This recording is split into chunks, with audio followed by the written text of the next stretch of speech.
जो बच्चे इस साल बीएससी सेकेंड सेमेस्टर बॉटनी का एग्ज़ाम पेपर देने वाले हैं उनके लिए ये question paper very very important होने वाला, क्योंकि ऐसे बहुत से क्वेश्चंस होंगे जो इस क्वेश्चन पेपर से आपके एग्ज़ाम पेपर में पूछे जाएंगे। तो कोई भी क्वेश्चन मत छोड़ना, सभी क्वेश्चन को अच्छे से याद करना, समझना, जैसे यही क्वेश्चन इस साल एग्ज़ाम पेपर में फंसेंगे।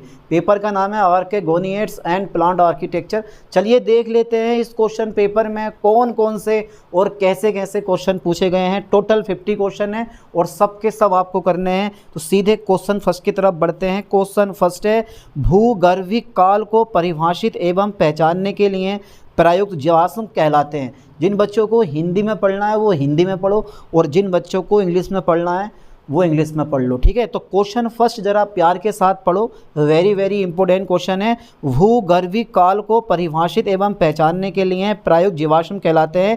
ये जो सी नंबर आपको दिखाई दे रहा है ना, जो मंद मंद मुस्कुरा रहा है, सूचक जीवाश्म, यही राइट ऑप्शन है। क्या है इसका राइट ऑप्शन? सूचक जीवाश्म। बहुत सारे क्वेश्चन आपके एग्जाम पेपर में फंसने वाले हैं इसी क्वेश्चन पेपर से। चलिए नेक्स्ट क्वेश्चन की तरफ बढ़ते हैं। क्वेश्चन 2 है, बांस किस किसने देखा है? अच्छा, बांस पेड़ है या झाड़ी है? अरे है सर, फंसा दिया। आज बॉटनी में तुम फंस गए बेटे। बांस क्या है जल्दी बताओ यार फटाफट। ये सब बांस एक झाड़ी होती है, पेड़ नहीं होता, ये ध्यान देना है आपको, ठीक है। बांस के पौधे का तना है, उसको बोलते हैं, बी पे आप टिक लगाओ, कलम is a right option. Okay चलिए नेक्स्ट क्वेश्चन की तरफ बढ़ते हैं। 50 क्वेश्चन है, ज़्यादा क्वेश्चन मैंने आज के लेक्चर में लिए नहीं है। अच्छा ये बताओ कि निम्नलिखित में से कौन भौतिक एवं जैविक अपघटन का प्रतिरोधी है? आई हाई which of the following is resistant to physical and biological decomposition? फटाफट तेजी से इसका राइट ऑप्शन सोच लो एक बार कि सर इसका राइट ऑप्शन ये वाला होना चाहिए। निम्नलिखित में से कौन भौतिक तथा जैविक अपघटन का प्रतिरोधी है? और वो है तुम्हारे पास, ए पे आप टिक लगा दो, स्पोरोपोलेनिन। कितना शानदार नाम है। जितना शानदार नाम है उतना शानदार इसका काम भी है यार। ऐसा नहीं है कि यार sporopollenin is the right option. Next question की तरफ बढ़ते हैं, हटाओ आगे बढ़ो। क्वेश्चन नंबर 4 है, जरा क्वेश्चन पे थोड़ा ध्यान देना मेरे दोस्तों। बहुकोशिकीय शाखित मूलाभास पाए जाते हैं। जल्दी बताओ फटाफट तेजी से, बहुकोशिकीय शाखित मूलाभास पाए जाते हैं। तो यार मार्केंशिया में पाए जाते हैं या एंथोसेरोस में पाए जाते हैं या स्फेगनम में पाए जाते हैं या ओप्रोस सभी में पाए जाते हैं? जल्दी बताओ फटाफट तेजी से, आज बता दो, मैं वेट कर रहा हूँ। फटाफट तेजी से कमेंट कर दो कि सर चौथे का सी नंबर राइट है। हाँ तो चौथे का सी नंबर राइट है, कभी ओप्रोस सभी पे ठोक दो, ठीक है, ये ऐसा मत करना। चलिए नेक्स्ट क्वेश्चन की तरफ देखते हैं। क्वेश्चन 5 है हमारा, starch extracted from cycas is called. Cycas से निकाला गया स्टार्च कहलाता है। साइकस से निकाला गया स्टार्च कहलाता है अंबर, टैनिन, टर्पेंटिन या सागो। आय है, अंबर, टैनिन, टर्पेंटिन या सागो। तो क्या कहलाता है? साइकस से निकाला गया स्टार्च क्या कहलाता है? पढ़ा थोड़ा बहुत, पढ़ रखा थोड़ा बहुत, ना भी पढ़ोगे तो कोई बात नहीं, बस ऑप्शन पढ़ के जाना। जो ट्रिक बता रहा हूँ उसी ट्रिक से पेपर करके आना, देखना कितने ज़्यादा नंबर आने वाले हैं आपके। सागो पे टिक लगा दो, इज द राइट ऑप्शन। क्या है? Sago is the right option. Next question देखते हैं। क्वेश्चन नंबर 6 है, cortical vascular bundles are characteristics of. वलकुट संवहन वंडल विशेषता है, यानी कि वलकुट संवहन वंडल विशेषता है किसकी है? वोरहाविया की है, ड्रेशना की है, या फिर विक्टोनिया की है, या निक्टेनथेस की है? तो ये जो डी ऑप्शन तुम्हें दिखाई दे रहा है ना, निक्टेनथेस, यही क्या है? हमारा राइट ऑप्शन है। लगा दिया टिक, आगे बढ़ें बेझिझक। चलो सर आगे बढ़ लो। अच्छा ये बताओ क्वेश्चन नंबर 7 देखो, सतत बीजांडकाय कहलाता है। सतत बीजांडकाय कहलाता है। अच्छा, जिसने बीजांड की संरचना पढ़ रखी है, जिसने बीजांड की संरचना पढ़ रखी है उसको बीजांडकाय का मतलब पता होगा और उसने देखा भी होगा। देखा है नहीं देखा, और पढ़ा भी होगा। बताओ जरा, सतत बीजांडकाय कहलाता है। ये जो तुम देख रहे हो ना, बाकी ऑप्शन छोड़ दो, ये जो बी नंबर देख रहे हो, परिभ्रूणपोष, यही क्या है? राइट ऑप्शन है। क्या है? परिभ्रूणपोष। चलिए आगे की तरफ देखते हैं। क्वेश्चन नंबर 8 है, चलिए देख लेते हैं। विच of the following is a complex permanent tissues, यानी कि निम्नलिखित में से कौन सा एक जटिल स्थायी ऊतक है? जटिल भी है, स्थायी भी है और ऊतक भी है। निम्नलिखित में से कौन सा एक जटिल स्थायी ऊतक है, यानी कि कम्प्लेक्स परमानेंट टिश्यू है? जल्दी बताओ। मृत्यु तक कितने खतरनाक नाम है यार इसमें। हर एक सब्जेक्ट की अपनी एक कहानी है, अपना एक नया रंग है, अपना एक नया वर्ड है। स्थूल कोण ऊतक, दृढ़ ऊतक, दारू, डी पे आप टिक लगा दो, दारू इज अ राइट ऑप्शन। चलिए अगला क्वेश्चन देखते हैं। और पीले पीले निम्नलिखित में से कौन सा टेरिडोफाइट स्फेनोफाइटस से संबंधित है? निम्नलिखित में से कौन सा टेरिडोफाइट स्फेनोफाइटस से संबंधित है? साइलोटम, आइसोएटस, राइनिया या इक्विसेटम। कितने खतरनाक नाम है यार। इक्विसेटम पे आप टिक लगा दो, यही राइट ऑप्शन है। ओके, चलिए नेक्स्ट क्वेश्चन की तरफ बढ़ते हैं। क्वेश्चन नंबर 10 है कि निम्नलिखित में से कौन सा शुष्क फल उदाहरण है? विच of the following is an example of dry fruit. यानी कि शुष्क फल का एग्जाम्पल कौन सा है वो बताना है आपको। तो यहाँ पर आप ए पे टिक लगा दो, नारियल is a right option. Okay, coconut खाया है कोकोनट? अरे गर्मी में तो चलता है, इस समय तो दवा के बिक रहा। चलो नेक्स्ट देखते हैं। क्वेश्चन नंबर 11, फुट परत वैकुलम एवं टेक्टम घटक है। यानी कि foot layer, baculum and tectum are components of. जल्दी बताओ बेटा, फुट परत, वैकुलम एवं टेक्टम घटक हैं। टेपेटम, टैपी लिख दे, चलो कोई दिक्कत नहीं है। ये जो तुम देख रहे हो ना, ये जो है डी नंबर एक्ट इक्जाइन, यही क्या है हमारा राइट ऑप्शन है। ठीक है, एक्ट इक्जाइन यही क्या है हमारा राइट ऑप्शन है। अगला क्वेश्चन देखते हैं, क्वेश्चन नंबर 12 है। चलिए जरा पहले क्वेश्चन पढ़ो। क्वेश्चन छोटा सा है लेकिन आंसर बहुत बड़ा, कहते नहीं है नाम छोटा है पर साउंड बहुत बड़ा, बस वही वाला हिसाब है इसका। अधि महाद्वीप गोंडवाना में शामिल थे। यार ये जो तुम देख रहे हो ना, ये डी नंबर, क्योंकि ऑप्शन पढ़ने में बड़ा समय लग जाएगा आपको, इसलिए डी नंबर की तरफ चले पड़ो।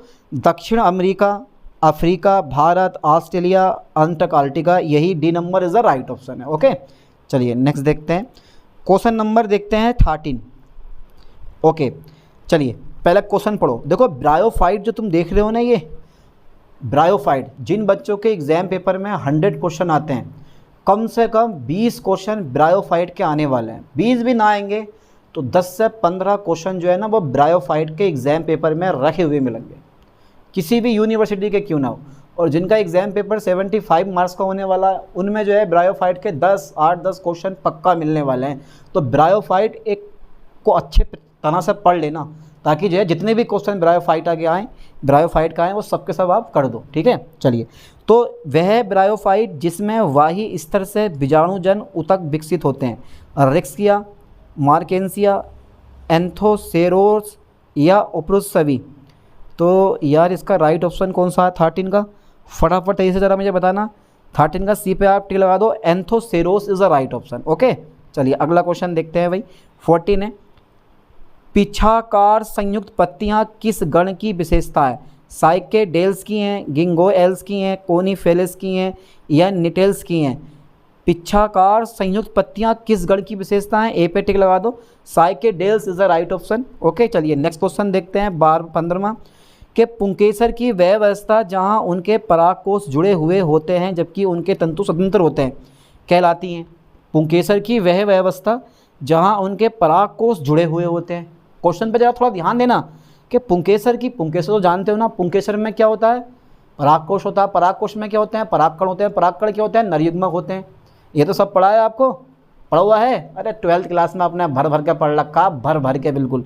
तो पुंकेसर की वह व्यवस्था जहाँ उनके परागकोश जुड़े हुए होते हैं जबकि उनके तंतु जो होते हैं वो स्वतंत्र होते हैं कहलाती हैं युक्त कोशी इज़ अ राइट ऑप्शन। बाकी चारों ऑप्शन छोड़ दो, मत पढ़ो कुछ भी। ठीक है, चलिए अगला क्वेश्चन देखते हैं। 16वां के निम्नलिखित में से किसका उपयोग चट्टानों की आयु निर्धारित करने के लिए किया जाता है? कि निम्नलिखित में से किसका उपयोग चट्टानों की आयु निर्धारित करने के लिए किया जाता है? वर्तिकाग्र का, वर्तिका का, परागकण का या परागकोश भित्ति का? तो यहाँ पे सीपेटी लगा दो, परागकण का, जो कि नरयुग्मक है पौधों का। तुम्हारा नहीं, तुम्हारा तो अलग है, अपने चक्कर में मत पढ़ो तुम, ये पौधे पे चलो। चलिए 17वां देखते हैं। थोड़ा सा क्वेश्चन बड़ा दिखाई दे रहा मुझे, तुम्हें भी बड़ा दिखाई दे रहा, सबको बड़ा दिखाई दे रहा क्योंकि क्वेश्चन इतना बड़ा। दो अलग अलग प्रकार के बीजाणु उत्पादन को अपनाने के साथ साथ मादा युग्मोद्भिद का उत्पादन करने के लिए गुरु बीजाणुधानी के भीतर एवं गुरु बीजाणुधानी भीतर एक गुरु बीजाणु के प्रतिधारण एवं अंकुरण से इस घटना को जन्म दिया गया है। विषम बीजाणुता, बीज स्वभाव, पीढ़ी एकांतरण, बीजाणु उद्भिद यानी कि उद विकास, एक बार क्वेश्चन पढ़ चुका हूँ, दोबारा नहीं पढ़ूंगा। बहुत बड़ा क्वेश्चन है, कौन पढ़ेगा इसका, जल्दी बताओ बेटा। बी पे आप टिक लगा दो, बीज स्वभाव is the right option. Okay चलिए अगला क्वेश्चन देखो, बहुत छोटा सा क्वेश्चन है। इम्ब्यूरो शेक लेकिंग एंटीपोडल सेल इन, भ्रूणकोश में प्रतिपादक कोशिकाओं की कमी होती है।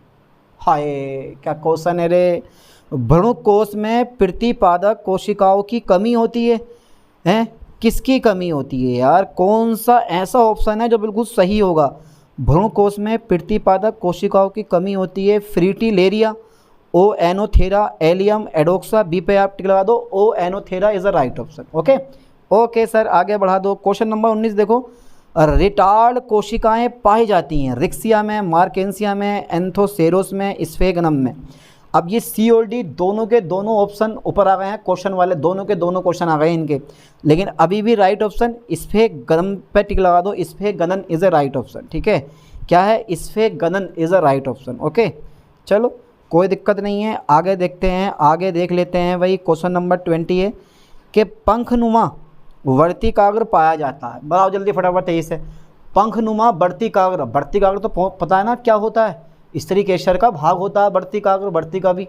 तो पंखनुमा वर्तिकाग्र किस में होता है, हिबिस्कस में होता है, वृश्चिका में होता है, ट्रिकम में होता है, या ट्रिटिकम में होता है, या होली एंथस में होता है। आप बोलोगे सर ये ट्रिटिकम में होता है। ठीक है, यहाँ पे सी पे आप टिक लगा दो।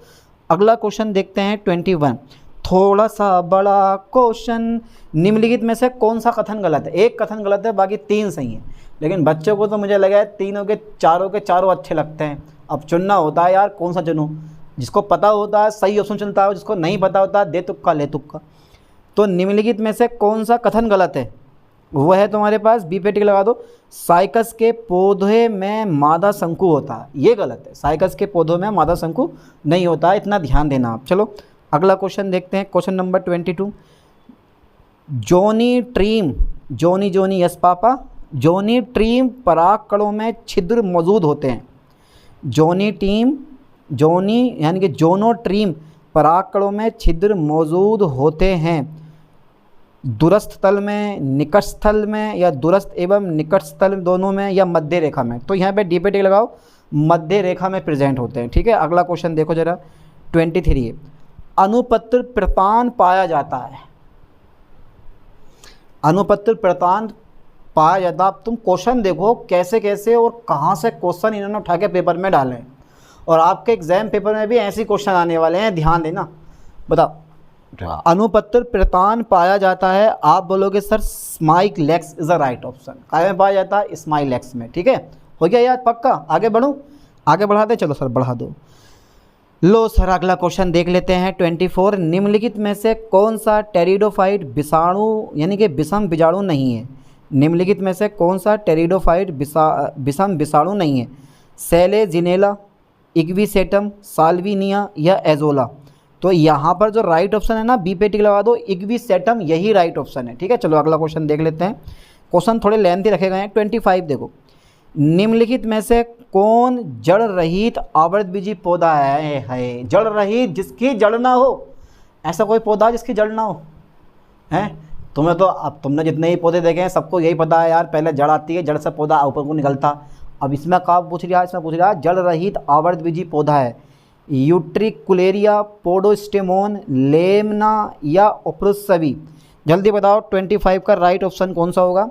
तो यूट्रिकुलेरिया, अब इसको आप सर्च करके देख सकते हो कि किस तरह का ये पौधा होता है। चलो पहले सर्च करो फटाफट, ऐसा बाद में वीडियो देखियो। यूट्रिकुलेरिया ये वाला पौधा देखो कि यार इसमें जड़ होती है या नहीं, जड़ होती है या नहीं होती है। ठीक है, चलो अगला क्वेश्चन देख लेते हैं। अगला क्वेश्चन देख लेते हैं मेरे दोस्तों, क्वेश्चन नंबर 26 है गैमेटोफाइट। चलिए, आवर्तबीजी पौधों में मादा युग्मकोद्भिद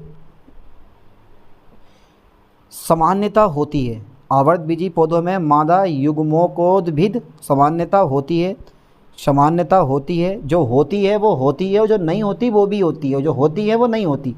बी पे आप टिक लगा दो, 7 कोशिकीय एवं 8 केंद्रकीय। ठीक है, चलो अगला क्वेश्चन देखते हैं 27, स्थलीय पादप किस युग में प्रकट हुए। Cenozoic, Mesozoic, Palaeozoic, pre Cambrian.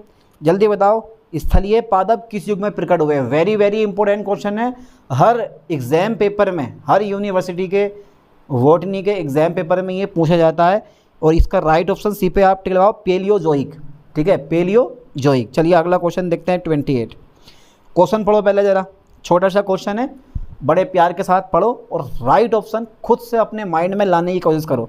जबकि आपका माइंड तो इस टाइम ऐसा होना चाहिए कि क्वेश्चन पढ़ो, बिना ऑप्शन पढ़े उसका राइट ऑप्शन आपके दिमाग में आ जाए। असल में वो होती है पढ़ाई, समझ गए? ऑप्शन पढ़ के आया तो क्या आया, बिना पढ़े क्वेश्चन पढ़ा, यार इसका राइट ऑप्शन ये वाला होगा, मतलब ऑप्शन बिना पढ़े कि यार ये इसका आंसर है, बस फिर बाद में देखे ऑप्शन आ गई किसमें है, इसमें है, टिक मार दिया। वो असल में वो वाला माइंड लाना आपको।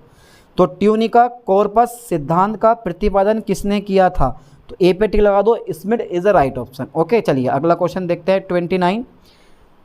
पंखयुक्त परागकणों पाए जाते हैं, पंखयुक्त परागकण पाए जाते हैं। अरे भैया क्या इसमें तूफान पंखा लगा दिया क्या? पंखयुक्त परागकण पाए जाते हैं साइकस में, पाइनस में, ए और बी दोनों में, इनमें से कोई नहीं। तो अधिकांश बच्चे जो राइट ऑप्शन लगा कर आते हैं वो ए और बी दोनों लगा कर आते हैं, लेकिन इस पेपर में इस सारी कहानी फेल होती हुई दिखाई दे रही है। 29 का राइट ऑप्शन बी पे आप टिक लगाएं, Pinus is a right option. ठीक है, चलिए अगला क्वेश्चन देखते हैं 30। कैपिटुलम पुष्पम, है पुष्पा मैं झुकेगा नहीं। कैपिटुलम पुष्प कप किस पौधे में पाया जाता है? कैपिटुलम पुष्प कप किस पौधे में पाया जाता है?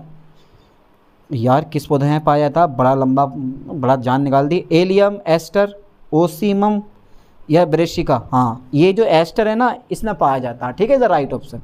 चलो अगला क्वेश्चन पढ़ो 31 कि जैव उर्वरक के रूप में प्रयुक्त टेरिडोफाइट है। जैव उर्वरक के रूप में प्रयुक्त टेरिडोफाइट है टेरिस, लाइकोपोडियम या इग्विसेटम एजोला। ऑप्शन वही ऊपर वाले हैं लेकिन क्वेश्चन चेंज कर दिया गया। ऑप्शन देखो सेम मिलते जुलते हैं और ऐसे क्वेश्चन में ही मिस्टेक होती है। बताओ जरा कि जैव उर्वरक के रूप में प्रयुक्त टेरिडोफाइट है टेरिस, लाइकोपोडियम, इक्विसेटम या एजोला। 31 का राइट ऑप्शन आप टिक लगा दो डी पे, azolla is a right option. चलो अगला क्वेश्चन देखते हैं 32। निम्नलिखित में से कौन सा द्विआयामी जीवाश्म का प्रकार है? निम्नलिखित में से कौन सा द्विआयामी जीवाश्म का प्रकार है? कौन सा द्विआयामी जीवाश्म का प्रकार है? Impression, cast, mould, petrifaction. A पे टिक लगा दो, impression is the right option, है ना। चलिए अगला क्वेश्चन देख लेते हैं। क्वेश्चन नंबर 33 है, सरसों के पत्ते का आकार होता है, मैं सोच रहा था सरसों का तेल, सरसों के पत्ते का आकार होता है the shape of mustard leaf is oblong, lyrate, lorate, lanceolate. तो सरसों के पत्ते का आकार क्या होता है? सरसों सबने देख रखी है, वो जो सर्दियों के टाइम में पीले पीले फूल आते हैं वो तो सरसों होती है। अब ज़रा मुझे बताओ कि उसके जो पत्ते होते हैं उनका आकार कैसा होता है? ध्यान ही नहीं दिया इतना, बस होता है, जो भी है होता है, ध्यान नहीं है। लाइरेट इज़ द राइट ऑप्शन। ठीक है, चलिए अगला क्वेश्चन देखते हैं। लाइरेट पर टिक लगा दो। 34 देखो ज़रा, किस ब्रायोफाइट के, देखो ब्रायोफाइट का क्वेश्चन एक यहाँ भी आ गया। तो ब्रायोफाइट से 10 से 15 क्वेश्चन आपके एग्जाम पेपर में 100 पूछे जाएंगे तो पूछे जाएंगे। ब्रायोफाइट का कोई भी क्वेश्चन मत छोड़ना। किस ब्रायोफाइट के बीजाणुउद्भिद में फुट तथा सीड दोनों की कमी होती है? कोर्सिनिया, रिक्सिया, मार्केंसिया या एंथ्रोसेरस? यहाँ पे आप बी पे टिक लगा दो, Riccia is a right option. Okay, चलो अगला क्वेश्चन देखते हैं 35। आवर्तबीजी पौधों में भ्रूणपोष किस घटना के कारण त्रिगुण होता है? त्रिशल्यन। अब ये त्रिशल्यन क्या होता है? अरे बताओ, त्रिशल्यन किसे कहते हो आप? आवर्तबीजी पौधों में भ्रूणपोष की घटना के कारण त्रिगुणित होते हैं त्रिशल्यन। ए पे आप टिक लगा दो, त्रिशल्यन इज द राइट ऑप्शन। ये तो बिल्कुल सही है। चलिए अगला क्वेश्चन देखते हैं 36।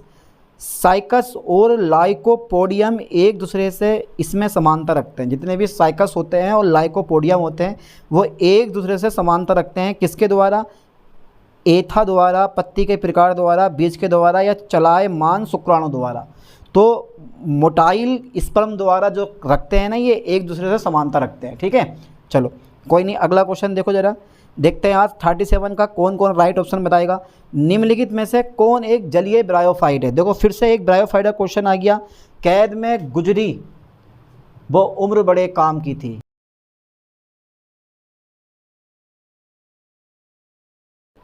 कैद में गुजरी वो उम्र बड़े काम की थी, पर मैं क्या करती वो जंजीर ही तेरे नाम की थी। चलो कोई नहीं।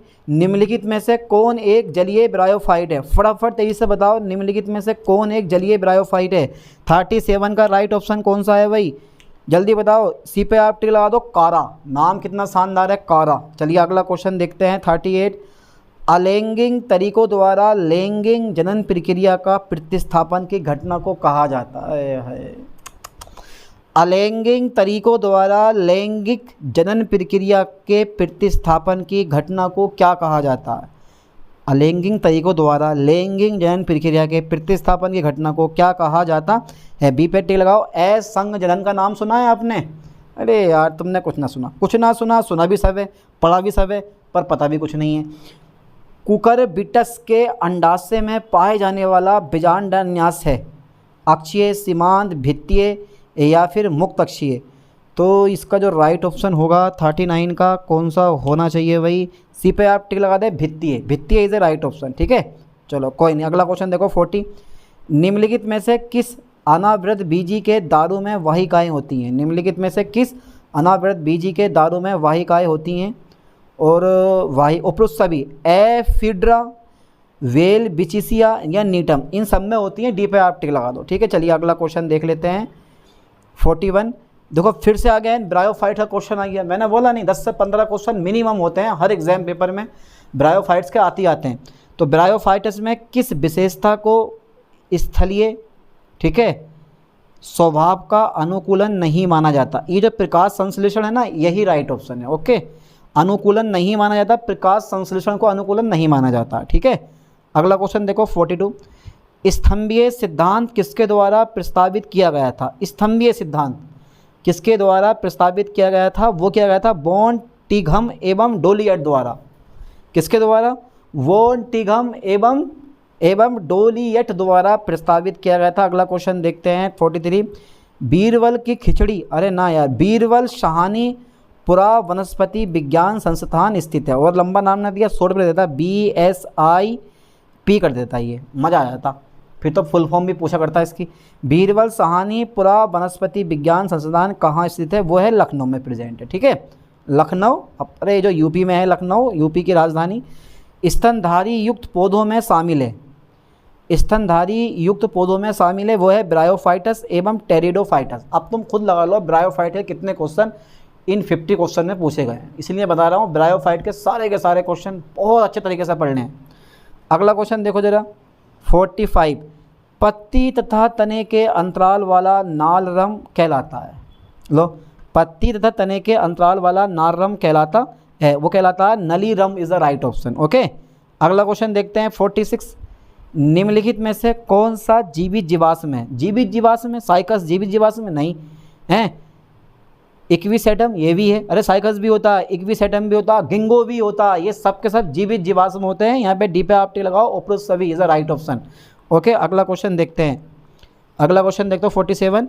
एक ही प्रजाति के एक पौधे से दूसरे पौधे में परागकणों का स्थानांतरण कहलाता है? एक ही पौधे से, एक ही प्रजाति के एक पौधे से दूसरे पौधे में परागकणों का स्थानांतरण कहलाता है जीनोगेमी। ए पे टिक लगा दो, xenogamy is the right option. Okay, चलिए 48 देखते हैं। सर्पिल स्थूलन वाले एलेटर्स पाए जाते हैं। सर्पिल स्थूलन वाले एलेटर्स पाए जाते हैं रिक्सिया में, मार्केंसिया में, एंथोसेरोस में या स्फेगनम में? बी पे आप टिक लगा दो, मार्केशिया में, ठीक है। बी पे आप टिक लगाओ, मार्केंसिया इज ए राइट ऑप्शन। अगला क्वेश्चन देखते हैं, लास्ट क्वेश्चन है। अरे हाँ 49 तो रह गया अभी। दलपुंज में ध्वजक विन्यास पाया जाता है? दलपुंज में ध्वजक विन्यास पाया जाता है क्लिटोरिया में, ओप्रोसवी, केजेनस या पाइसम? क्या लग रहा है मेरे दोस्तों आपको इसका राइट ऑप्शन? यार दलपुंज में ध्वजक विन्यास पाया जाता है, पाइसम में भी पाया जाता है, केजेनस में भी, क्लिटोरिया में भी। डी पे आप टिलाओ, ओप्रोसवी इज ए राइट ऑप्शन। चलिए 50 देखते हैं। परागकोश भित्ति की सबसे आंतरिक परत कहलाती है? परागकोश भित्ति की सबसे आंतरिक परत टेपिटम कहलाती है, आंतरिक परत टेपिटम कहलाती है। तो टोटल 50 क्वेश्चन आज इस लेक्चर में हो गए, बस अब ना है आगे, आगे मत देखो यार, बस 50 क्वेश्चन बहुत है आज के लिए। और इन्हीं 40 क्वेश्चन को अच्छे से देख लो, पता नहीं कितने क्वेश्चन इस क्वेश्चन पेपर से आपके एग्जाम पेपर में फंस जाएं, समझे आप? तो पढ़ लेना, याद कर लेना, समझ लेना और वेट कर लेना नेक्स्ट वीडियो का। चलिए मिलते हैं नेक्स्ट वीडियो में। थैंक्स।